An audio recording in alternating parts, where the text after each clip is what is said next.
কিন্তু আমি বলবো না, আপনি বললে আমার ভালো লাগবে। বলেন না সুবহানাল্লাহ। পুত্রবধূকে যদি বলা হয় এখন রসের সময়, পুত্রবধূ বাড়ি থেকে খুব আশা করে শ্বশুরের জন্য শাশুড়ির জন্য চিতই পিঠা তৈরি করে রসে ভিজিয়ে আনছে, কিন্তু ঘটনা চক্রে ওই যে চিতই পিঠা বানানো কিন্তু কঠিন আছে, অত সহজ না। যদি একটু উলট পালট হয়ে যায় পিঠে নরম হয় না। মনে করেন পিঠা অবস্থায় এমন কিছু পিঠা এমন হয়, এই পিঠা বেড়ে দিলে রসের থেকে উঠিয়ে পিঠা বেড়ে দিলে কপাল ফাটলে তো পিঠা হবে না। এমন পিঠা অনেক সময় হয়ে যায় কিনা? এমন পিঠা আপনার পুত্রবধূ, এমন পিঠা আপনার ভাই বউ বাড়ি থেকে আনছে, যদি আপনি ওই পিঠা খেয়ে বলেন কত সুন্দর পিঠা, তোমার মায়ের হাত বানিয়েছেন, কি সুন্দর করে পিঠে বানিয়েছে, খারাপ পিঠা ভালো ভালো বললে পুত্রবধূ খুশি হয়, ছোট ভাই বউ খুশি হয়, ভালো বললে পুত্রবধূ খুশি হয়, ভাই বউ খুশি হয়, এরপরে নাতনি বউ নাতি বউ খুশি হয়, পোতা বউ খুশি হয়। আম্মা জান আয়েশা যদি বাবার কথা বলে তার ভালো লাগে নাকি লাগে না? আম্মা জান আয়েশা মনে করতেছেন আমার আব্বা জানের কথা বলতে। আল্লাহর পয়গম্বরের কাছে শুনলেন, ইয়া রাসূলুল্লাহ, বলে এই ব্যক্তিকে আল্লাহ পাক রব্বুল আলামিনের হাবিব বলেন আকাশের তারার চাইতে বেশি নেকি যার আছে তার নাম হচ্ছে হযরত ওমর। সুবহানাল্লাহ। ওয়াজ ভুলে গেল না? আম্মা জান বলছে আমার আব্বার নাম বলো, কিছু বলছে আম্মা জানের মনটা খারাপ হয়ে যায়। এই আলোচনার মাধ্যমে হযরত ওমর এবং আবু বকরের মূল্যায়ন আসবে যে তাদের দাম কত ছিল। এই জন্য বলছি আম্মা জান আয়েশা সিদ্দিকার মনটা খারাপ, পয়গম্বর থেকে বলে ও আয়েশা মন খারাপ করার দরকার নাই, গোটা পৃথিবীর ওই যে ওমরের যে নেকি, ওই নেকি সহ গোটা পৃথিবীর মানুষের নেকি একসঙ্গে যদি একটা পাল্লায় উঠিয়ে দেওয়া হয়, আবার আবু বকরের হিজরতের রাতের নেকি, এক রাতের নেকি যদি উঠিয়ে দেওয়া হয়, আবু বকরের এক রাতের নেকিটা পেছনে গোটা পৃথিবীর সমস্ত মানুষের সমস্ত সাহাবাদের নেকির পাল্লা থাকবে আসমানে। আবু বকর সিদ্দিকের দাম কত? এই আবু বকর সিদ্দিক যখন প্রথম খলিফা হলেন, তাহলে ওমর ফারুকের দাম কম না? এটা মাধ্যমে বোঝা গেল ওমর ফারুকের দাম কম। ওমর ফারুকের নেকি কম, ওমর ফারুকের নেকিও কম নয়, দামও কম নয়। পয়গম্বর বললেন আমার জীবদ্দশায় কেউ দ্বিতীয় নবী হবে না, আমার জীবদ্দশায় আর কেউ নবী হবে না, আনা খাতামুন নবী, আমি শেষ নবী, লা নবিয়্যা বাদি, আমার পরে আর কোনো নবী আসবে না। যদি আমার পরে কেউ নবী হতো লাগনা না ওমর, আমার পরে নবী হওয়ার উপযুক্ত ছিল হযরত ওমর। জমিনের মানুষের মনের মধ্যে কত কথা উদিত হয়, মানুষের মনে কত কিছু চায়, মানুষ ইচ্ছা করলে সব হয় না, কিন্তু হযরত ওমর ফারুকের দাম কত? ওমর ফারুক রাদিয়াল্লাহু তাআলা আনহু একদিন একটা বিষয় নিয়ে চিন্তা করছেন, ইতিমধ্যে হযরত জিবরিল আমিন পয়গম্বরের কাছে চলে আসে, এসে বলে আসসালাতু ওয়াসসালামু আলাইকা ইয়া রাসূলুল্লাহ, ও আল্লাহর পয়গম্বর, আপনার উমার এই কথাটা দিলে দিলে ভাবছে, আল্লাহ তাআলা উমারের ভাবনাটা কোরআনের আয়াত বানিয়ে পাঠিয়ে দিয়েছে। সুবহানাল্লাহ। হযরত ওমর ফারুকের ইচ্ছা মতো তিনি যেমন চেয়েছেন, তারপরে যেটা চেয়েছে এমন পরিস্থিতির উপরে আয়াত আল্লাহ কোরআনে নাযিল করে দিয়েছে। সুবহানাল্লাহ। ওমর ফারুকের দাম কম না, ওমর ফারুকের দাম কম। আবার আবু বকর সিদ্দিক রাদিয়াল্লাহু তাআলা আনহুর দামও কম নয়, তিনি জান্নাতের প্রথম সারিতে, যার নাম প্রথমে এই আবু বকর সিদ্দিক রাদিয়াল্লাহু তাআলা আনহুর খিলাফত আমলে তিনি যখন খলিফা, আবু বকর সিদ্দিক রাদিয়াল্লাহু তাআলা আনহু তিনি ইসলামের প্রথম খলিফা, তিনি যখন খলিফা হলেন তখনও আবু বকর সিদ্দিকের কাজ ছিল তিনি কাপড়ের ব্যবসা করতেন। আর আমাদের সমাজের অবস্থা ইতিপূর্বে ভ্যানে উঠে, তা বলে তোর ভ্যান ভাড়া আগামী সপ্তাহে দিবানি, এমনও কিপটে লোক পাওয়া যায়। নির্বাচনের পরে ইতিপূর্বে ভ্যান ভাড়া দেওয়ার টাকাও তার কাছে ছিল না, নির্বাচনের পরে 4-5টা পোলাপান সে লালন পালন করে, এক একটা বাচ্চা এক একটা ছেলে নেশা করতে ইতিপূর্বে উনি ভ্যান ভাড়া দিতে পারতেন না, আজকে 10টা নেশা করে 10,000 টাকা প্রতিদিন দিয়ে নেশা করে সাথে রাখতেছে, এমন অনেক আছে নাকি? আছে। আবু বকর সিদ্দিক রাদিয়াল্লাহু তাআলা তিনি ইসলামের প্রথম খলিফা। তিনি যখন খিলাফতে আদিষ্ট হলেন, তার ইতিপূর্বে ব্যবসা ছিল, কাপড়ের ব্যবসা তিনি করতেন। আল্লাহর ভয় কি পরিমাণ তার অন্তরের মধ্যে ছিল।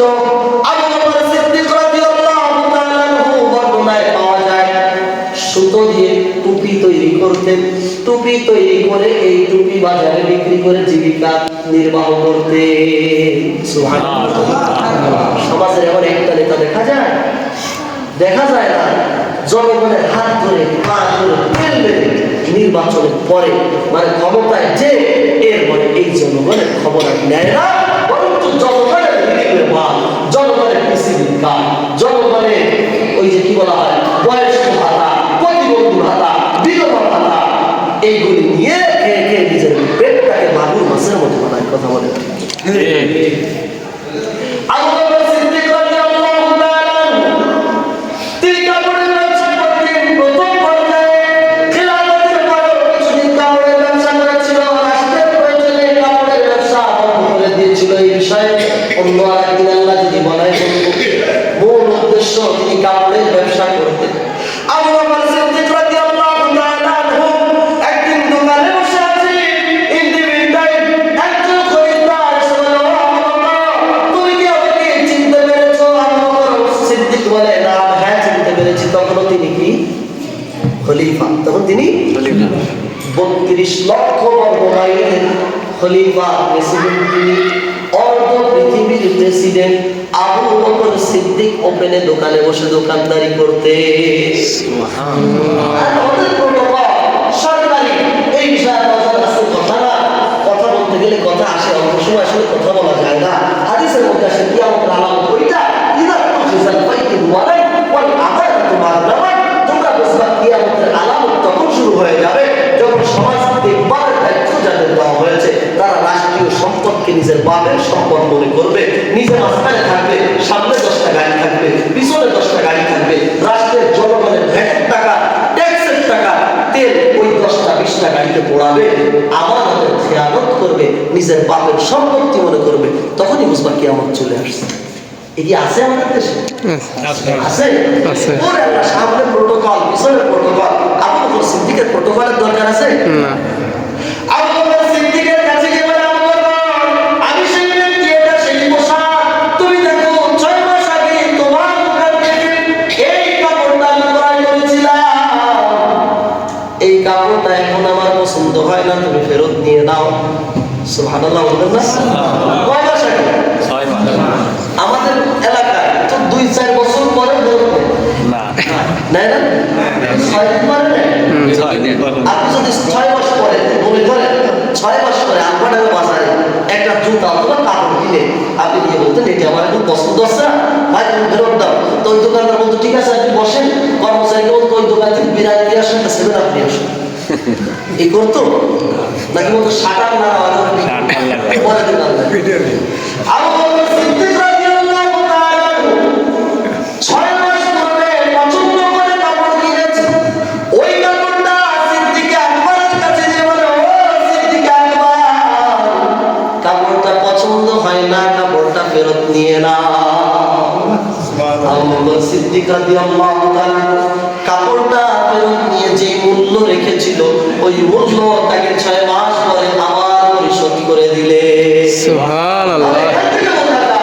বিক্রিত মাল ফেরত দেওয়া সুন্নাহ, বিক্রিত মাল ফেরত দেওয়া সুন্নাহ। কিন্তু বর্তমান যে সময় 6 মাস পরে ফেরত নিয়ে যাবে, জানো লেখেই দেয়। হ্যাঁ, লিখেই দেয় যে দোকানে শাটার কেনা। আবু বকর সিদ্দিক রাদিয়াল্লাহু তাআলা পোশাকটি ফেরত দিয়েছে। ফেরত দিয়ে পোশাকটি সামনে রেখে চোখের পানি দরদর করে ঝরা শুরু হয়। আল্লাহু আকবার। আবু বকর সিদ্দিক রাদিয়াল্লাহু তাআলা কান্না শুরু করে দিলেন। পাশের দোকানদারের এসে বলে, আবু বকর দোকানে বসে সারাদিন বেচা কিনা হয় না, ও খলিফা গো কাপড়টা কেন ফেরত নিলেন? কাপড়টা ফেরত নিয়েছেন 6 মাস পরে, ভালো কথা। ফেরত আপনি না নিতে অসুবিধা ছিল না, নিয়ে আবার কেন কান্না করেন? বকর সিদ্দিক রাদিয়াল্লাহু তাআলা বলেন, আমার কান্না জমিনের কোনো কারণে নয়, আমার কান্না হচ্ছে আল্লাহর ভয়ে। সুবহানাল্লাহ বলবেন না? কার ভয়ে কান্না?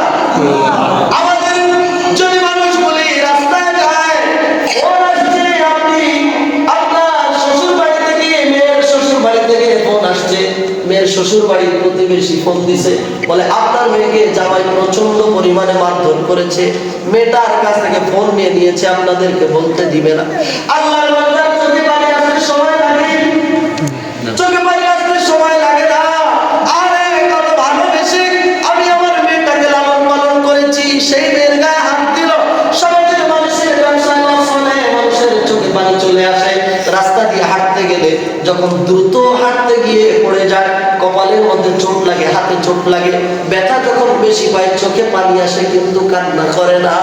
আল্লাহ তাআলা বলে, বান্দারে জমিনের মধ্যে তুই তোর ব্যবসা লস হলে তোর চোখ দিয়ে পানি আসে, জমিনের মধ্যে তোর মেয়েকে মারলে তোর চোখে পানি আসে, তোর ভাইকে পুলিশে ধরলে তোর চোখে পানি আসে, জমিনের মধ্যে যদি তোর ঘরে আগুন ধরে যায় চোখের মধ্যে পানি আসে, আমি রবের ভয়ে তোর চোখের তো কোনোদিন পানি আসলো না। আল্লাহ তাআলা বলে, ইত্তাকুল্লাহ, আল্লাহকে ভয় করবি। আত্মাকুল্লাহ কি কিসের মতো? ভয় করার মতো। আবু বকর সিদ্দিক বলে, আমি আমার রবের ভয়ে কান্না করছি। সবাই বলে, ও আবু বকর,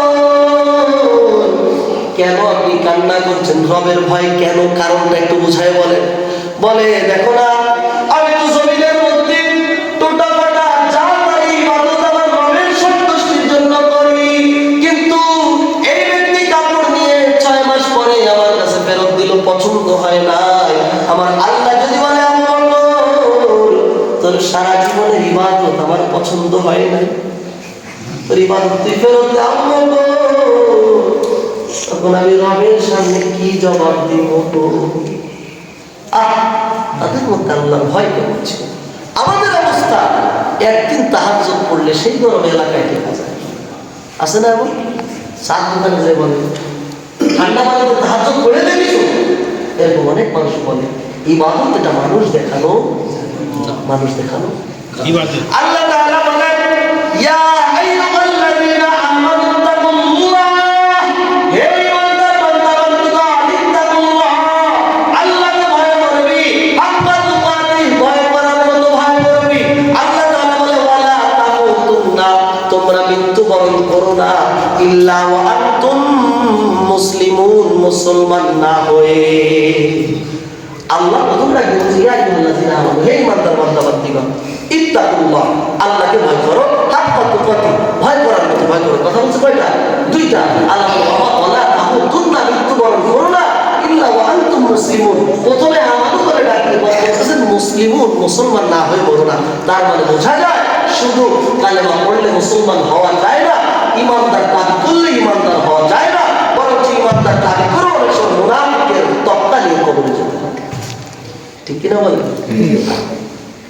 আল্লাহর মায়াবান্দার সাহাবীদের মধ্যে আল্লাহর ভয় কেমন ছিল? আল্লাহর ভয়ে রাতের বেলায় তারা ঘুমাতেন না, জাগ্রত হয়ে থাকতেন।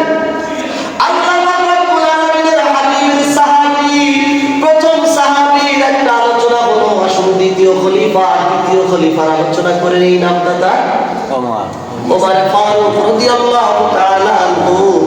এই ওমর ফারুক রাদিয়াল্লাহু তাআলা আনহু তার শাসন বলে, হযরত ওমর ফারুক রাদিয়াল্লাহু তাআলা আনহুর শাসন বলে, ওমর ফারুক একদিন মসজিদের মধ্যে সালাম ফিরিয়ে বসে আছেন। হযরত ওমর ফারুক সালাম ফিরিয়ে মুসল্লিদেরকে নিয়ে বসে আছেন। আমাদের সমাজে আসরের পরে ইমাম সাহেবরা সালাম ফিরে বসে থাকে নাকি থাকে না?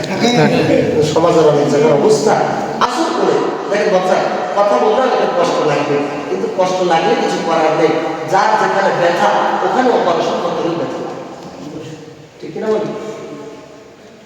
সমাজের অনেক জায়গার অবস্থা। আল্লাহু আকবার, কি করে ইমাম সাহেব সালাম ফিরিয়ে দেখতেছে যে আমার মসজিদের মাঝুর মুসল্লি যিনি চেয়ারে বসেছে, চেয়ারে বসে না অনেকে, এই মুসল্লি খুব তাড়াতাড়ি বের হয়ে যাচ্ছে। একই মানুষের আমাকে এই ঘটনাটা বলছে, এই জন্য আমি বলতেছি। বলে হুজুর দেখলাম আমার এক মুসল্লি আছে, মানে ওই ইমাম সাহেব মুসল্লির উপর প্রচন্ড বিরক্ত, বলে হুজুর আমার এই যে ঝড়ের সময় একটা ঝড় করে একটা ঝড় হয়েছিল, বলে আমার মুসল্লির সামনে বলতেছে হুজুর আজকে আমি রাস্তার উপরে গাছ করছিল মেন রোড সড়কে, তাকে ওখান থেকে যে ডালটা কেটে আনছি সেটা ওজন না হলে 10 মণ হবে। তাহলে 10 মণ কাঠ যিনি কুপিয়ে কেটেছেন ডাল, তিনি তো অসুস্থ মানুষ, অসুস্থ অসুস্থ অসুস্থ এই লোক কিন্তু আজ 7-8 বছর ধরে চেয়ারে আছে। কিসের পরে? আচ্ছা, যে লোক চেয়ারে বসে নামাজ পড়ে উনি কি এই গাছ দিয়ে কাটা সম্ভব? এই ব্যবসা করতে একদিন এই মুসল্লি আছে কি আমাদের এলাকার ঘটনা, যে নাম বললে নাম বলা যাবে না, যাবে না, বলে হুজুর একদিন সালাম ফিরে দেখলাম কি যে মুরব্বী খুব তাড়াতাড়ি চলে গেছে।